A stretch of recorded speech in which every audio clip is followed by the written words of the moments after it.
I love me the Muppets, but... I do love me some Muppets. Hey, shout out to Kermit. Am I right? Where would we be in the scene if not for Kermit the Frog? It's true. How many times can we say registered trademarks before we get yelled at by I Brenton Rangers? don't know. See, I think we're safe because the Muppets took Manhattan, but we're in Brooklyn. So, like, we Okay, dodged so the they're bullet. not here yet. Yeah, no, we're it's safe, just we're Kermit. safe. He's leading the charge. Okay, well, here's the storyline for you, Hangman. We got some aggressive, clumping gameplay versus the story we said before, Henlo's Wiper. Can you get behind the other team? Can bare minimum find a way behind He-Mad and end this dominant hold-forward gameplay? That's going to be the question to be answered. Well, let's see how it starts on zones. If there's any way to break a defensive or establish one, this is the game mode to do it.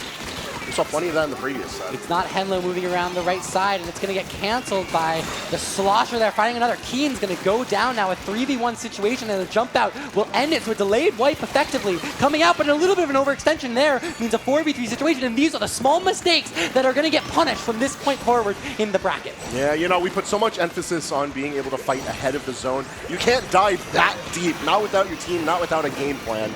But to the credit of He-Mad, they still have the zone. They're going to be losing it shortly. An excellent push from bare minimum with the screen. They're going to cap it. They're going to get a couple of splats. They're going to start their own counteroffensive. Thunder finding Azuka cancel and one more on Shadow win. So now that's a 4v3 situation with respawns coming out. Juice now pumping through the veins, and another pick there on Max. So the Slosher's down and a complete stagger in bare minimum's favor. They're going to find the lead here if they're not careful. Oh, we finally see the pick, but I'm so glad we followed along that adventure because such confidence in the inking, such good movement too, being able to completely slice through the backline. Trade going to the defender there, and a screen online makes it hard to move for He-Mad, and now 36 ticks remain with a minute or 3 minutes and a half left on the timer, and bare minimum is not giving up this hold. They're letting this timer count. They're forcing He-Mad to use those specials to find any breathing room, and with a pick on Birch, maybe they're going to find a way through now with 10 ticks left on the board. There's an opportunity for He-Mad to push, and that's exactly what they're going to do. They've got the zone under control, but it's not as tight of control. We see just open skirmish in the splat zone. He-Mad previously found a cap and didn't let go in another game we've seen on stream today. So the question is, can they replicate the same magic here? But oh my, look at all left and right, things flying. Nolan's cracking, chasing down a flanker from bare minimum, but control will stay in favor of He-Mad as penalty points are now gone. 45 ticks remaining to find that lead. You know, Brush, one thing that I really want to bring up is the fact that we've just seen this consistent drumbeat of supers back to back to back to back from both sides. There has not been one coordinated push of multiple until I feel like just this point, Stampin' Screens in play. And the follow-up is important. Keen, because we see a wipeout come out of it. Nolan and Max goes down in a 2v1, and look how far up they push Thunder, going down. So it's just the one alive, but you gotta be counting. You gotta make sure you know where they are. And the call out there, as I say that, you know where everyone is. You're not turning your backs to them. So Henlo not gonna find any utility quite yet off of that flank. Diabolical positioning from bare minimum. Carve their way so deep beneath enemy lines. The bomb spam is going to do a lot. It's like there's a Splattershot Junior on the field, but points are still ticking. Bare minimum, 15 for a KO. Penalty points gone. 2 minutes left in the game, but it doesn't matter because the zone is completely purple. It's mighty a purple. Bomb and a Kraken's not enough, and bare minimum takes game one. That was the very moment that I wanted to emphasize that we had just constant chaos. The back and forth skirmish. This special after special. It's anime power versus billions of years. That's true. And it's turning out that anime is just a little bit stronger right now. For the time being, at the very least. For the time being, absolutely. But that doesn't mean it'll stay that way. I mean, with some mammoth blood, like maybe that's enough. You trample them? True. Yeah, it's big. Definitely bigger than an anime girl. I haven't seen many mammoths, but I've watched plenty of anime. I imagine the mammoth is larger. Can you imagine? What if just the size scaling has just been awful all this time? Every character in Neon Genesis Evangelion is massive. It's just huge. All of them. Just like 10 feet tall. The Titans in AOT, don't get me started. No, hundreds of feet tall. Bigger than you think. Anime scaling goes crazy. Dinosaur scaling, minimum. They were probably like, I could square up with a T-Rex. Yeah. Sure, why not? Okay, game one. I'm so glad, because it's not often that you see such rampant use of specials discoordinated like that from both sides. Sure. And it's not often that you see the chaos just surmounting to both sides. Just everyone trying to stay alive was the name of the game for a solid minute and a half, almost 2 minutes. But then we see them rally to a specific point. We saw the toss of the snap, ahead of the screens. Most importantly, all of that point was past to the zones. Mind you, it was the immediate space right in front of the zones, but it was still past the zone. So it's pushing forward. It's moving, taking space. Exactly. So once that chaos broke out, the whole zone was purple, and the fight broke out past that. And from there, it was all bare minimum fight. Hey, Hangman, I spy with my little eye some counter picks. Ooh, so we get to talk about it. That means that HEMAD here going 0-1 in this set. They're going to be able to pick what map mode we're moving to next, picking something that's going to be advantageous to their comp, and we're going to go back and forth like that through this whole best of 5. So HEMAD, a little bit of pressure here. It's the first time they've been counter-picking this entire event, but these players are no stranger to the format. Yes, being able to pick map mode, it adds another layer to the competitive dynamic. Because now, being able to establish, like, all right, our game plan works well in this situation. We give ourselves the best situation possible. And right now, if my eyes don't betray me, it looked like it was TC on Macomart. So we're going to move to tower control. All right. So something that we've seen how confident flanks can work, how well they can be a distracting tool. And Mako Mart, hey, it's a classic. You can't get enough of Mako Mart. It's a close quarters map. It's one that a Kraken's gonna have some fun in. Oh yeah. And it's a flanky map. Those alleys on the left and right go crazy. Yeah, there's a lot of emphasis here on staying mobile, and if you are able to bunker down, you have to choose your points very purposefully. You need to have an idea of where your team can rally, how they can rally, and what resources they're going to have. Otherwise, like little pushes here and there aren't going to cut it. I feel like we're not going to see the beginning to game 2 as we saw the beginning to game 1, where it's just that constant chaos back and forth. I feel like this particular combination does not invite such haphazard play. It's got to be a lot more coordinated on both ends. And that's an you call. We've harped on it quite a bit now, but I want to keep calling it out. The way that push, that winning push, shaped up for bare minimum, it was a coordinated attempt. It was getting into those positions, controlling their defensive hotspots, popping specials together, and taking the offensive hotspots. That if you can use your specials to take space and take the most important spaces, that's going to be the game. That's the teamwork diff. Sometimes you get teamwork diff. If you're looking for that missing piece when you're solo queuing, there it is. All right. Comp's not doing much change up here. Both teams cooler from those pencils. But these opening frames are going to decide with those plays. Look how far back Thunder is. The 52 gal is off your screen and behind enemy lines. The question is that going to make things happen? There's a pick in their favor, and now looking for another one with the face cam. And a push starting in their favor, but not player advantage to their name, so they're going to back up, get some juice, and try to make something I actually really like that decision, because typically when it comes to TC, you could see a heavy swing one way, but if it's discoordinated, that heavy swing falls back on top of you. So not making the push for the checkpoint, while a very reserved decision, I do think a very smart one. Even picks on both ends gives us the opportunity for a further push from bare minimum, but it's picks left and right. Just one alive. It's that octo shot for bare minimum. HEMAD on their counter pick doing a great job playing that defense, taking space and pushing forward, forcing players to rotate all the way around the map to set up defensively.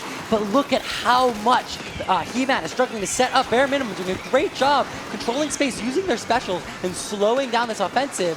That juice is all HEMAD has at this point to keep this push alive. I'm really glad that you brought up the specials, because you get to see just how much of this map is yellow and what that means. Like, you get so much free room to move around and so much free room to push from wherever you are.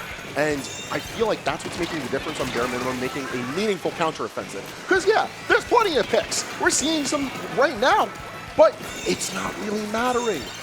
Right, we're a minute and a half into this game. This is the slowest we've seen these two teams play all day. I mean, we've watched so many sets, 8 sets from these two teams. It's the slowest we've seen anything move. They want to find the confident opportunity through, because if they take something too risky and they wipe, it's going to go right back in their face. Yep. I mean, it's a 1-point deficit right now. It is as close as it could be, and I have a feeling we could potentially see that throughout this, because look at where these little skirmishes are happening. They're on the off lanes. They're in these little ways that don't effectively matter, because yes, if you paint that way, you have one method to rat, but if you paint through this, you put pressure on this where the path of the tower is, that's making a big difference. That's where you want your resources and your players positioned. Halfway through this game, and we're finally through that first checkpoint, but it's bare minimum doing the money moves, going 2 down now, trying to force every point, and there's the wipe I talked about. So here's the question, or a delayed wipe, sorry, 3, 1 still there on that left side. They're gonna jump out. So halfway through this game, we have our first opportunity for a true coordinated opportunity in, and look at HeMADD. On that tower is the pencil player. Strikes coming out to neutralize that, but aggression on the front lines, but finding the pick on Nolan is gonna be all the difference. Strikes so important, just completely cleared out that mid area. Now the push is on the other foot. Let's see how HeMADD positions themselves. Kraken's popped. What can it do? 120 seconds left. We're starting to measure this game in seconds. And a hammer v Kraken. The Kraken's going to win that one. And it's a 52 gal holding that left stack down and just trades left and right means there's no path forward for bare minimum. HeMADD going to be the one starting to grab the tower and look for something the second time this game. And I love the confidence to position themselves to just push right through their own strikes, put themselves on the tower, get some sort of a push going, but trade for trade on these picks is making it so difficult for HeMADD to get that push that matters. Screen's gonna do a great job making it hard to see the tower, but no one's riding as a Thunder tries to play sneaky for that Shark on the right side. Not gonna chase after Nolan there. Instead, opting to take control of the plat, but there's no one helping the tower. So Thunder has to make some big utility here. Finds one, but a back's turned now. It's Nolan dealing with that. A trade gonna come out, so not a ton of utility there as the whole team will wipe Thunder. Now trying to make something happen, but actually I spoke too soon because it looks like a big player advantage for bare minimum off of that flank. Oh, the positioning off the flank is so good. You see the focus of 2 players having to lead it out. Oh, not again. One pick gonna get canceled there, but time is running out. 45 seconds remain, and HeMADD hasn't had a chance to push this tower now. A hammer gonna come out to save that 1v1, throwing it, not quite making, or just barely missing the mark, but not going down, it doesn't matter. 3v3 now with specials in HeMADD's favor, but they have such a hill to climb. It's doable. It's difficult, but very doable at this point. Tower neutralized with 20 seconds left. It's HeMADD trying to deal with Thunder's flanks that have been unrelenting this game now. Looking for an opportunity through.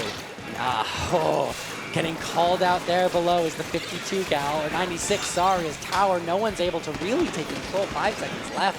A 3v2 on the field. It's going to be so difficult to stay on the tower and push us into overtime. They're making it happen now, but for how long? Not long enough. Hangman, I don't care what Albert Camus said. I'm not imagining Sisyphus happy here. This is a hard fight for HeMADD, struggling to find the pick, struggling to find the special coordination. They're back to the drawing board on another counter pick. Yeah, that one's tough to deal with because you have no opportunity throughout the set to find footing for your counteroffensive. We had individual breaks here and there where HeMADD players were able to push forward, but there was no proper counteroffensive. And every time that a total coordinated effort from both teams occurred, it was on bare minimum terms. They had the tower moving. They had, most importantly, they had the flanks consistently. There was consistent routing towards the back lines of HeMADD that prevented them from having any safe space to back up on. Like, at no point was the map safe for HeMADD to navigate. And I feel like throughout all of that game, there was almost no point where we saw all 4 teammates alive on HeMADD. They were constantly down a player, so they didn't have full resources to be able to push. If they popped the 1 super, it ultimately didn't matter as much because they just didn't have everyone to rally behind it. Too many people in too many places on the map for these location-based specials to make a difference. So it's going to be HeMADD here. We see on this cam, study that map pool, deep in thought, trying to come up with something.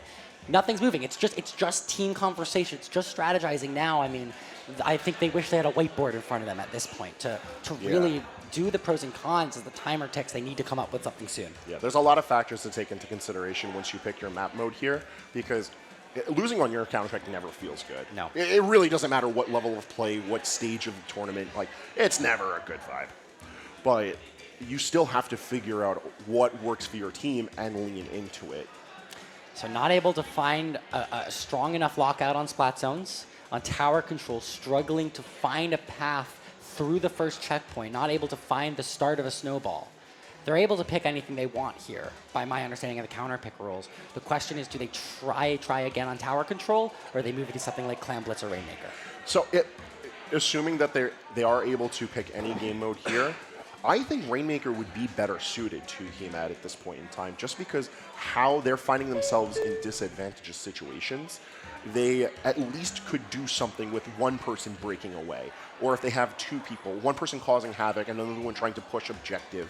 Rainmaker fits very well to that particular instance. Now, whether or not you force that, that's a whole other situation. This is my favorite part of talking about counterpicks, Hangman, is we spend like 3 minutes being like, it's gotta be Rainmaker, and then they pull up Splat Zone. We're dead wrong. Mahi Resort.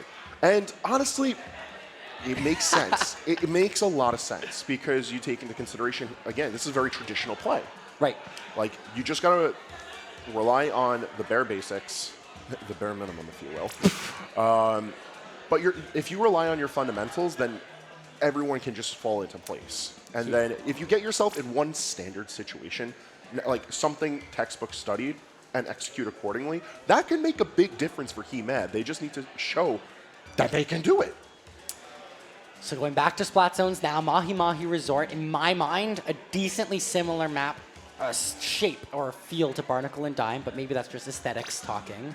But look, we saw HEMAD play this map mode before and completely dominate that lockout. We saw them push all the way into the spawn and give no breathing room to their opponents before. So, but that took half the game to get there, right? They played passive, they played the time until they found the wipeout and then held forward. So this game is going to come down to, can HEMAD find a time where they can coordinate together, or will bare minimum keep them on their toes, keep them looking over their shoulder and moving to the point where they don't get a chance to get a lockout moving. Yeah, I feel like finding a flaw in the armor of bare minimum is a much tougher task to put to yourself and your team, just because of how well they've played at this point.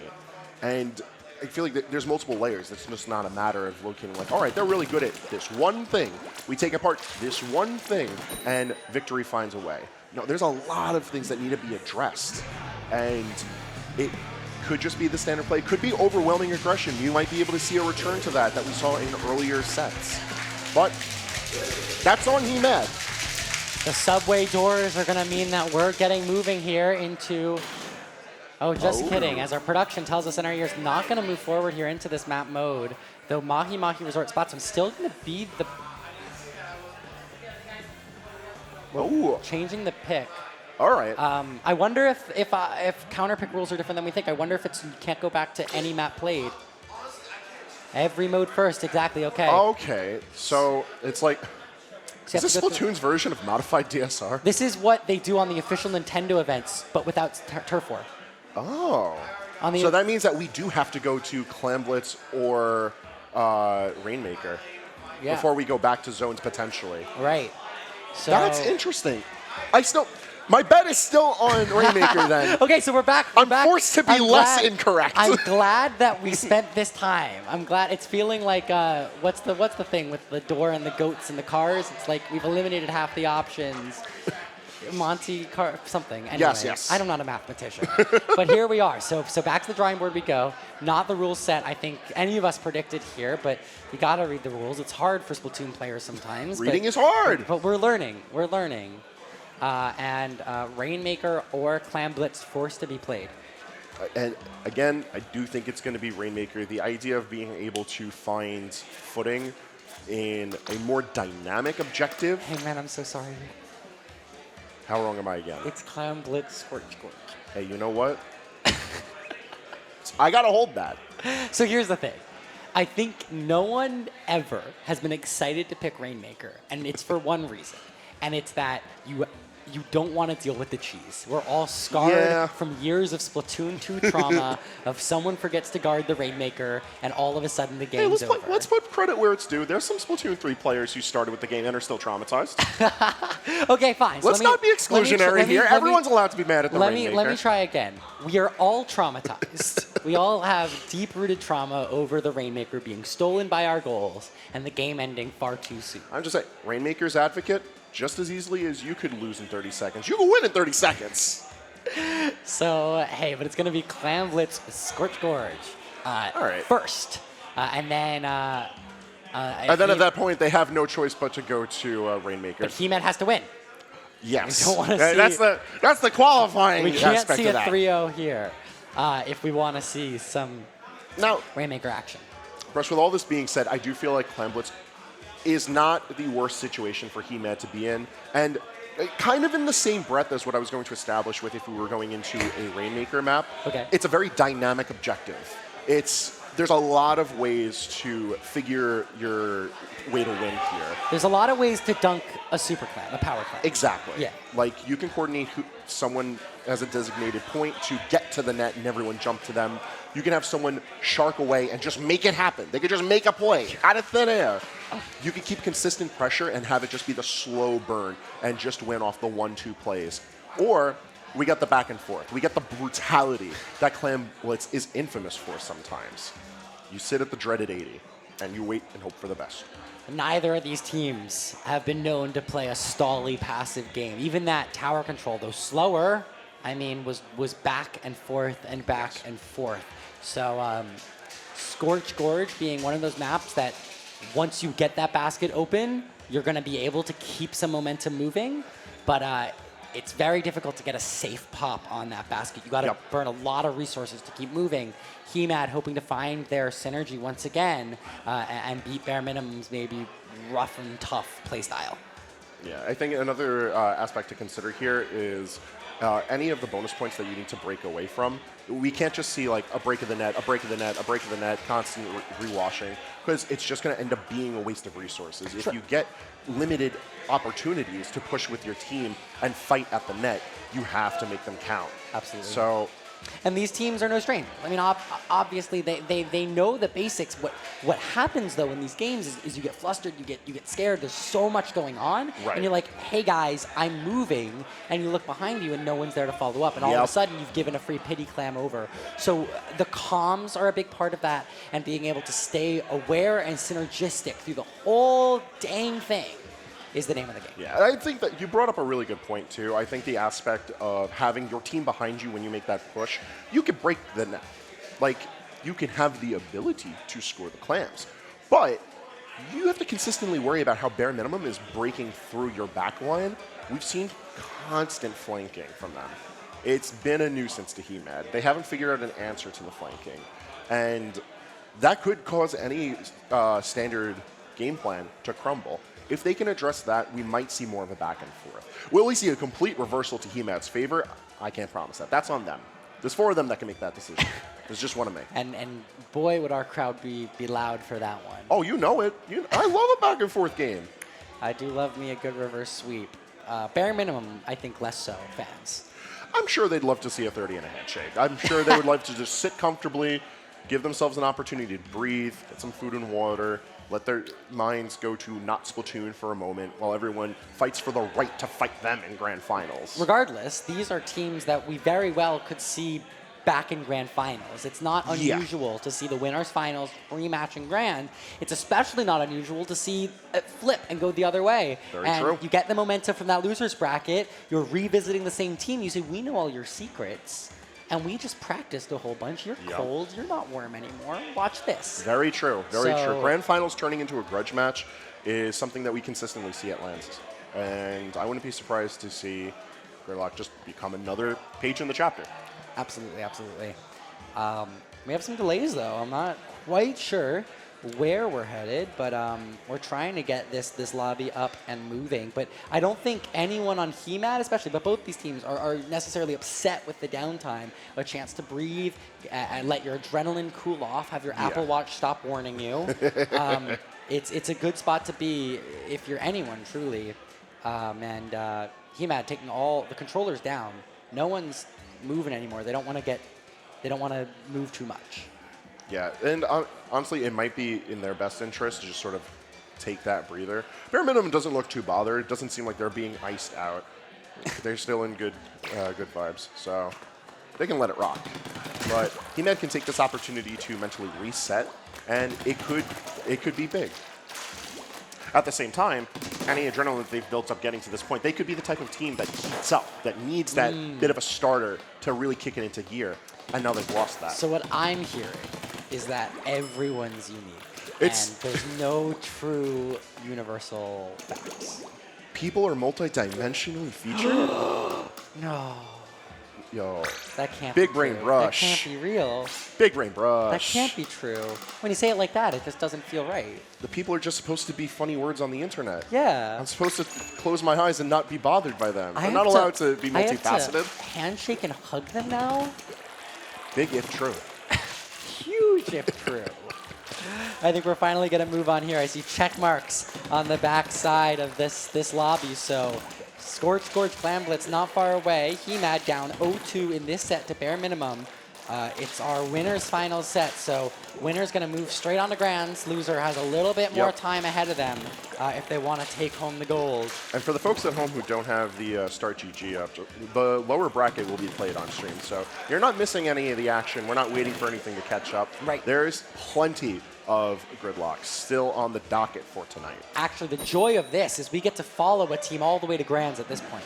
We That get to is follow. true. We see every single set remaining in our gold bracket here at Gridlock 2024 in Brooklyn, New York. But here we go. Scorch, Clam Blitz. A lot of the same coming out for compositions here. Yep. Which makes sense. It seems like the fault isn't in the weapons, the specials being brought to the table. It's the execution. Very similar paint output from a lot of these teams, but the verticality may be being helped out by that slosher from the side of HEMAD. Trades left and right, but a player advantage quick to HEMAD on a counter pick of their own. A 2v2 now off of respawns and jumps spammed in. Enlo really wants to get back in the action. They're raring to go. They see the opportunity. A bit of an overextension from HEMAD, but not able to really make the most of it is Bare Minimum.